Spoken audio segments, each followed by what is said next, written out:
તિલકપુરનો ગરીબ આશિક। બહુ સમય પહેલાની વાત છે। તિલકપુર નામના એક નાના ગામમાં એક અતિશય ધનવાન વ્યક્તિ રહેતો હતો, જેની પાસે સંપત્તિની કોઈ કમી નહોતી। જાણે ભગવાને તેના આંગણામાં સોનાનો વરસાદ કર્યો હોય। પરંતુ આ દોલત કરતાં પણ કિંમતી તેના માટે તેની દીકરી ચંદ્રિકા હતી। તેની સુંદરતાના આખા ગામમાં દાખલા દેવાતા હતા। ગામની બધી સુંદરીઓ તેની સામે ઝાંખી લાગતી હતી। આ જ ગામમાં એક યુવક પણ રહેતો હતો। તેનું અસલી નામ રામુ હતું, પણ લોકો તેને ગરીબ આશિક કહીને બોલાવતા હતા। કિસ્મતે તેના ભાગ્યમાં ગરીબી લખી દીધી હતી અને તે જ હાલતમાં જીવતો હતો। તેની પાસે ન કોઈ ધન દોલત હતી કે ન કોઈ મોટી જાગીર। જો કંઈ હતું તો બસ એક સચોટ દિલ અને ગીત ગાવાની અદ્ભુત કળા। તે લગ્નો, ઉત્સવો અને અમીરોના જશ્નમાં પોતાના મધુર સ્વરોથી લોકોનું દિલ બહેલાવતો હતો। આવા જ એક વિવાહ સમારોહમાં રામુએ પહેલીવાર ચંદ્રિકાને જોઈ। તેની સુંદરતાએ રામુના દિલ પર ઊંડી છાપ છોડી। બંનેની નજરો મળી અને ધીમે ધીમે તેઓ એકબીજાને ચાહવા લાગ્યા। પણ ચંદ્રિકા ગરીબ આશિક માટે ફક્ત એક સપનું હતી, જેને હકીકત બનાવવું અશક્ય હતું। પ્રેમની શરત। એક દિવસ રામુ ઉદાસીમાં ડૂબેલો બેઠો હતો, ત્યારે ચંદ્રિકા તેને મળવા આવી। તેણે ચિંતાથી પૂછ્યું, તમે આટલા ઉદાસ કેમ છો? રામુએ ઊંડો શ્વાસ લીધો અને કહ્યું, હું તને બેહદ પ્રેમ કરું છું, પણ આ હકીકત પણ જાણું છું કે હું તને ક્યારેય મેળવી નહીં શકું। ચંદ્રિકાએ હસીને કહ્યું, તમે હિંમત કેમ હારી જાઓ છો? મારા પિતા બહુ દયાળુ છે। તેઓ પોતે આપણા લગ્નનો ખર્ચ ઉઠાવશે અને આપણને એટલી દોલત આપશે કે આપણું જીવન આરામથી પસાર થઈ શકે।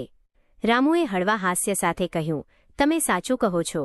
તમારા પિતા મારા લગ્નનો પૂરો ખર્ચ ઉઠાવશે, પણ શું તમે વિચાર્યું છે? જો આગળ જતાં તમારા મનમાં આ અહંકાર આવી ગયો કે મારી પાસે જે કંઈ છે તે બધું તમારી બદૌલત છે, હું નથી ઈચ્છતો કે આ અહેસાસ મારી મોહબ્બતને નાની કરી દે। તેથી મેં એક નિર્ણય લીધો છે। રામુએ પોતાની મુઠ્ઠી વાળીને કહ્યું, હું 7 વર્ષ સુધી મહેનત કરીશ, પોતાના દમ પર દોલત કમાઈશ અને પછી તારી પાસે પાછો આવીશ। જો હું ન પાછો ફરું તો તું મારી આશા છોડીને તારી જિંદગીમાં આગળ વધી જજે। ચંદ્રિકાની આંખોમાં ભીનાશ હતી, પણ તેણે વચન આપ્યું કે તે નક્કી કરેલા સમય સુધી તેની રાહ જોશે। જો કે તેણે એક શરત મૂકી, જો 7 વર્ષ પૂરા થયા પછી પણ તમે પાછા ન આવ્યા તો હું તમને ભૂલીને કોઈ બીજા સાથે લગ્ન કરી લઈશ। વિરેન્દ્રનો વિશ્વાસઘાત।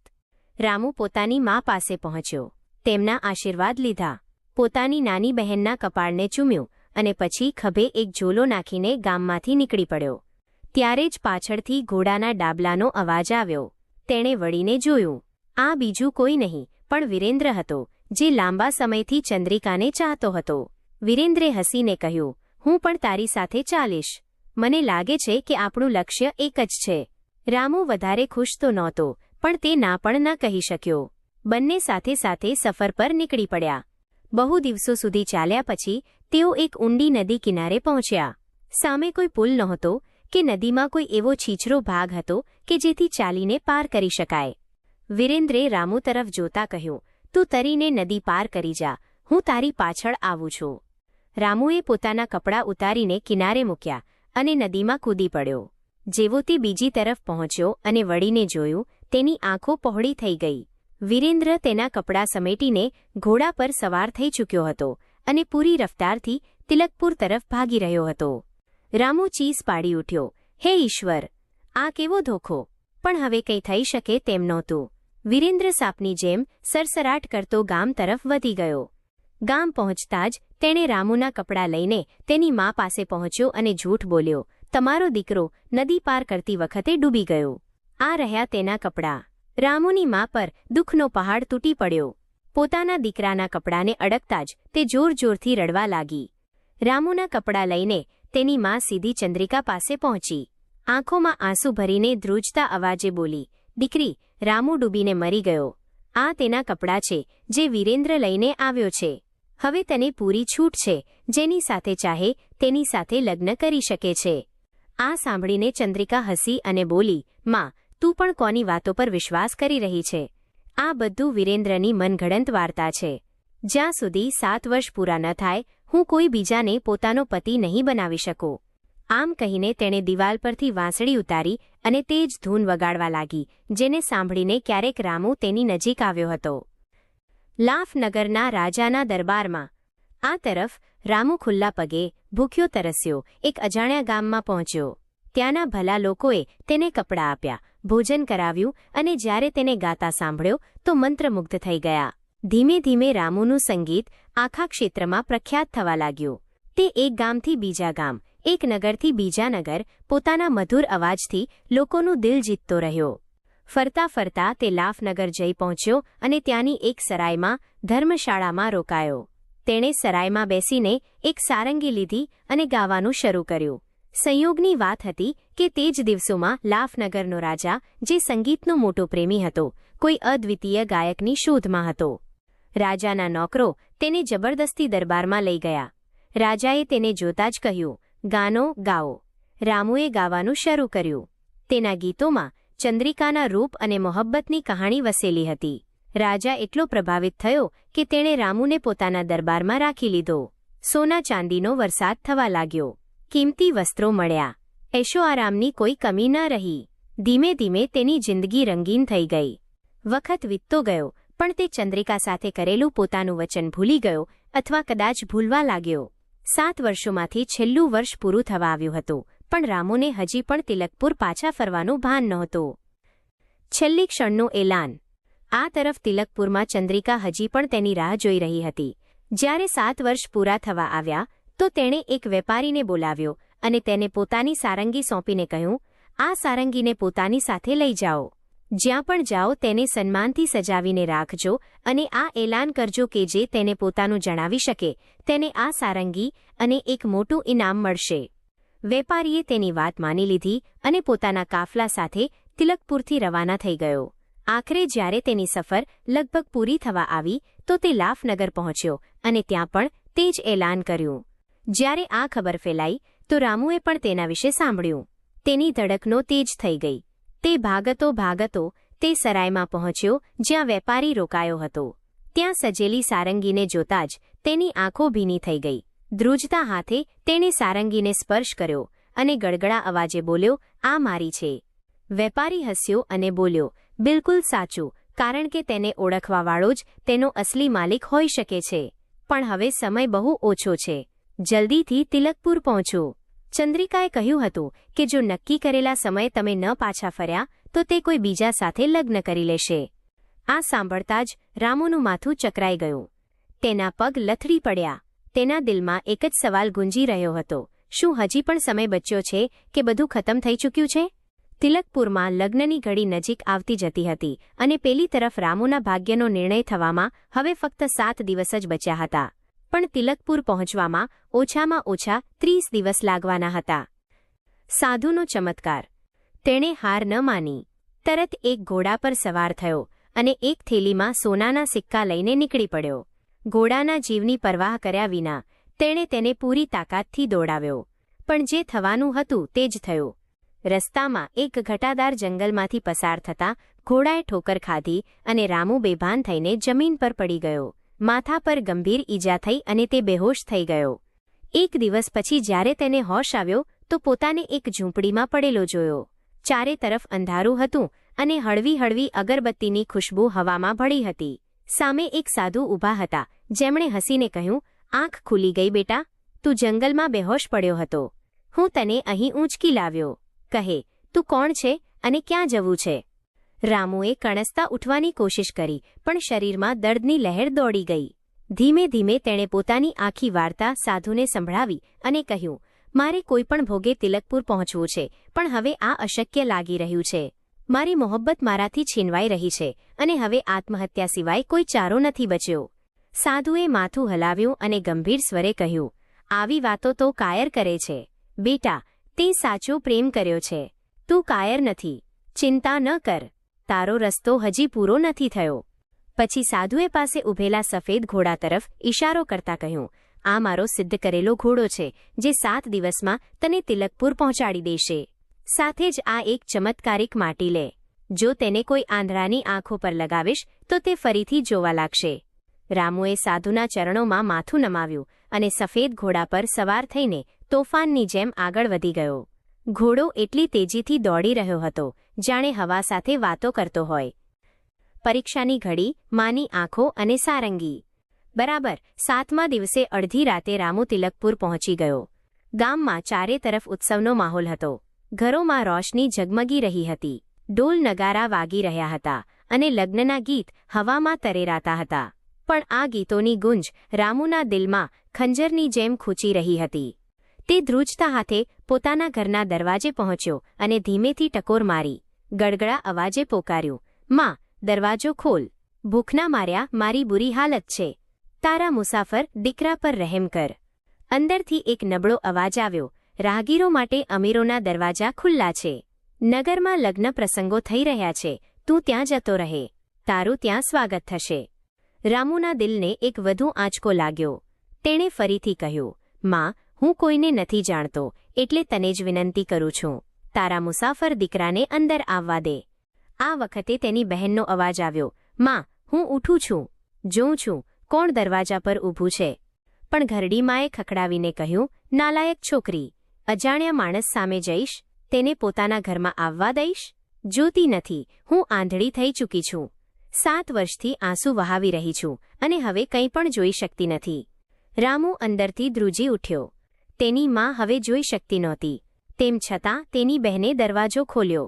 રામુ અંદર આવ્યો, પણ કોઈએ તેને ઓળખ્યો નહીં. તેની માની આંખો હવે દુનિયાને જોઈ શકવા અસમર્થ હતી અને તેની બહેન માટે તે કોઈ અજાણ્યો હતો. ઘરના ખૂણામાં તેની જૂની સારંગી ટીંગાતી હતી, પણ હવે તેના પર ધૂળનો જાડો થર જામી ગયો હતો. તેણે માને પૂછ્યું, માં, દિવાલ પર તે શું લટક્યું છે? ઘરડી માએ રૂક્ષ સ્વરે કહ્યું, તું પણ વિચિત્ર મહેમાન છે. બસ આટલું ગનીમત સમજ કે તને રાત ગુજારવા માટે છત અને એક સમયનું ભોજન મળી રહ્યું છે. ઈશ્વરનું નામ લે અને સવારે અહીંથી ચાલ્યો જા. રામુની આંખો ભરાઈ આવી. તેણે ફરીથી કહ્યું, માં, હું પહેલેથી જ જણાવી ચૂક્યો છું કે હું તારો દીકરો છું અને આ મારી બહેન છે. હું બસ એટલું જાણવા માંગુ છું કે તે દિવાલ પર ટીંગાતી વસ્તુ શું છે? ગરડી માએ કંટાળીને કહ્યું, તે સારંગી છે. રામુના શ્વાસ થંભી ગયા. ધ્રુજતા હોઠે બોલ્યો, સારંગી? કોની સારંગી? ઘરડી માએ આહ ભરી અને કહ્યું, મારા દુખિયારા દીકરાની. 7 વર્ષથી તે અહીં જ ટીંગાતી છે. કોઈ પણ જીવતા માણસે તેને હાથ પણ નથી લગાવ્યો. રામુની બહેને ધીમેથી સારંગી ઉતારી અને તેને પકડાવી દીધી. જેવું તેના હાથોએ તે જાણીતી ધડકનનો અહેસાસ કર્યો, તેની આંખોમાંથી આંસુ પડ્યા. તેણે સારંગીને છાતી સરખી લગાવી. પછી ઉપર આકાશ તરફ જોયું અને ધ્રુજતા અવાજે પ્રાર્થના કરી, હે ઈશ્વર, હું મારા મનની ઈચ્છા પૂરી કરવા જઈ રહ્યો છું. મારો સાથ આપજે.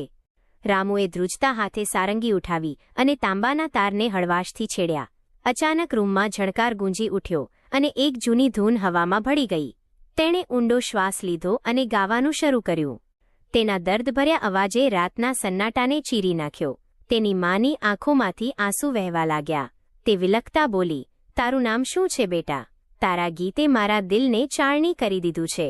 આજે જ મેં એક સપનું જોયું હતું કે મારા વાળ પૂરી રીતે સફેદ થઈ ગયા છે.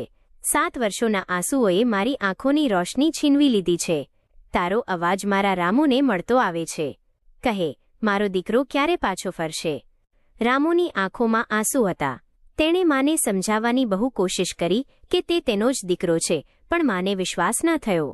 તે થોડીવાર ચૂપ રહ્યો. પછી ધીમેથી બોલ્યો, માં, ઓછામાં ઓછું એટલું કરી દે કે આ સારંગી મને થોડીવાર માટે આપી દે.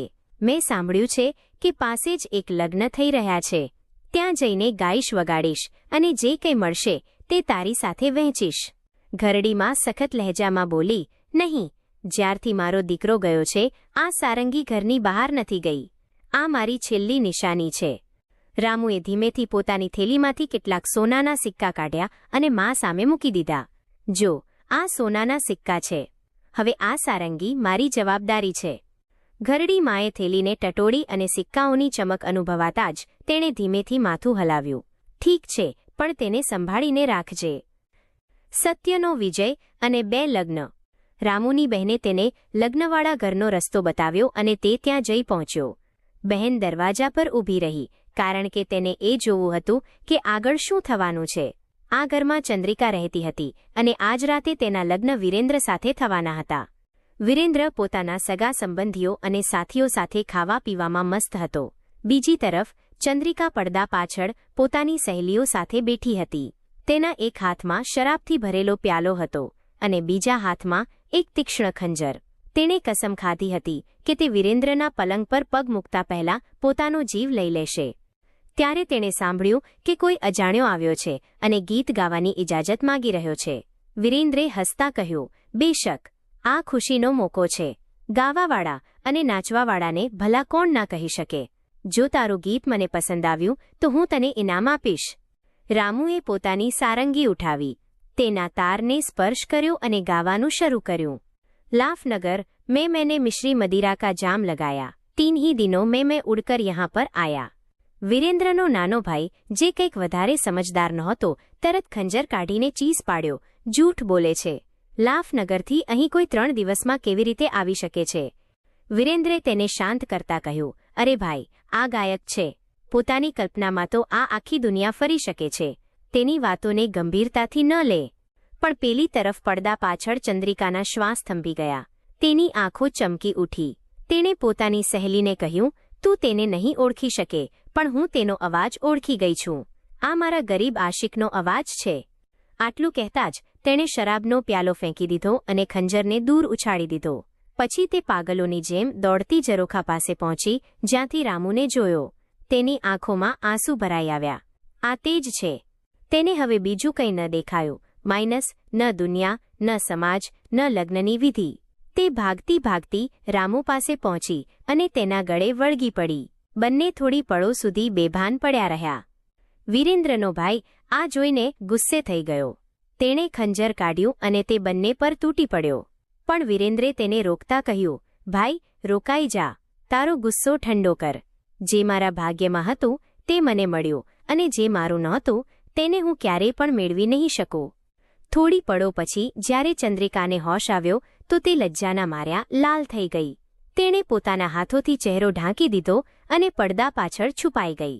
વિરેન્દ્રે રામુ તરફ જોયું અને ગંભીર સ્વરે પૂછ્યું, મને એ સમજાતું નથી કે તું આટલા ઓછા સમયમાં લાફનગરથી તિલકપુર કેવી રીતે પહોંચ્યો? રામુએ હળવા સ્મિત સાથે કહ્યું, આ એક લાંબી વાર્તા છે, પણ હવે હું તને બધું સાચું કહું છું. આ પછી તેણે પોતાની સફરના દરેક વળાંકની દાસ્તાન સંભળાવી કે કેવી રીતે તે જંગલમાં પડીને બેહોશ થયો, કેવી રીતે એક સાધુએ તેનો જીવ બચાવ્યો અને કેવી રીતે તેણે સિદ્ધ ઘોડો અને ચમત્કારિક માટી મેળવી. આ તરફ રામુની બહેન, જે દરવાજા પર ઊભી આ બધું જોઈ સાંભળી રહી હતી, દોડીને પોતાની મા પાસે ગઈ. તે ચીસ પાડી, માં, તે ખરેખર મારો ભાઈ અને તારો દીકરો રામુ છે. ઘરડીમાં ધ્રુજતા ઊભી થઈ. બહેને તેનો હાથ પકડ્યો અને તેને ત્યાં લાવી જ્યાં જમણવાર ચાલી રહ્યો હતો.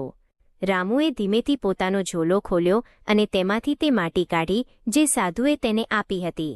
તેણે માટીને પાણીમાં ઘોળી અને પોતાની માની આંખો પર લેપ કરી દીધો. પછી તે બોલ્યો, હવે તમારા બધાની સામે સાબિત થઈ જશે કે હું જૂઠું નથી બોલતો. જેવી માટીની અસર થઈ, માની આંખોમાં હલચલ થઈ. તેણે ધીમે ધીમે પાંપણો ખોલી અને કંઈક ધૂંધળું ધૂંધળું દેખાવા લાગ્યું. થોડી જ પળોમાં તેની આંખોની રોશની પૂરી રીતે પાછી આવી ગઈ. તે ધ્રુજતા અવાજે બોલી, હું જોઈ શકું છું, હું ખરેખર જોઈ શકું છું. આખો દરબાર આ ચમત્કારને જોઈને હક્કાબક્કા રહી ગયો. હવે કોઈના મનમાં કોઈ સંદેહ ન રહ્યો કે રામુ જ તેમનો ખોવાયેલો દીકરો છે. બીજી તરફ વિરેન્દ્ર, જે ચંદ્રિકાને પ્રેમ કરતો હતો, તેની આંખોમાં હવે ભીનાશ હતી. તેણે ધીમા પગલે આગળ વધીને ચંદ્રિકાનો હાથ રામુના હાથોમાં મૂકી દીધો અને હળવા સ્મિત સાથે બોલ્યો, તમે બંને એકબીજા માટે બન્યા હતા. મને કોઈ ફરિયાદ નથી. રામુની આંખોમાં ખુશીના આંસુ છલકાઈ પડ્યા. તેણે વિરેન્દ્ર તરફ જોયું અને કહ્યું, સાંભળ વિરેન્દ્ર, હું તારો પણ આભાર માનું છું. મારી બહેન પણ એટલી જ સુંદર અને ગુણવાન છે જેટલી ચંદ્રિકા. હવે હું અમીર પણ છું તો તે પણ ચાંદી અને સોનાથી એટલી જ સજેલી હશે. જો તને સ્વીકાર હોય તો હું ઈચ્છું છું કે તું મારી બહેન સાથે વિવાહ કરી લે. વિરેન્દ્રે થોડી ક્ષણ વિચાર્યું. પછી માથું ઝુકાવી દીધું અને કહ્યું, જો આ તારી ઈચ્છા છે તો મને પણ તેમાં કોઈ વાંધો નથી. આ પછી રામુ અને ચંદ્રિકાના લગ્ન ધામધૂમથી થયા. સાથે જ વિરેન્દ્ર અને રામુની બહેનના પણ લગ્ન થયા. હવે કોઈ ગરીબ નહોતું, કોઈ દુઃખી નહોતું. તેઓ બધા ખુશી અને પ્રેમ સાથે પોતાની નવી જિંદગીની શરૂઆત કરી ચૂક્યા હતા. મિત્રો, આજનો વિડિયો કેવો લાગ્યો તે કોમેન્ટ કરીને જરૂર જણાવજો. જો વિડીયો પસંદ આવ્યો હોય તો લાઇક, શેર તેમજ ચેનલને સબસ્ક્રાઇબ કરી દેજો, જેથી કરીને અમારા દરેક વિડીયો તમે પહેલા જોઈ શકો. તો આ સાથે મળશું નવા વિડીયો સાથે. ત્યાં સુધી તમામ દર્શક મિત્રોને જય માતાજી, જય દ્વારકાધીશ.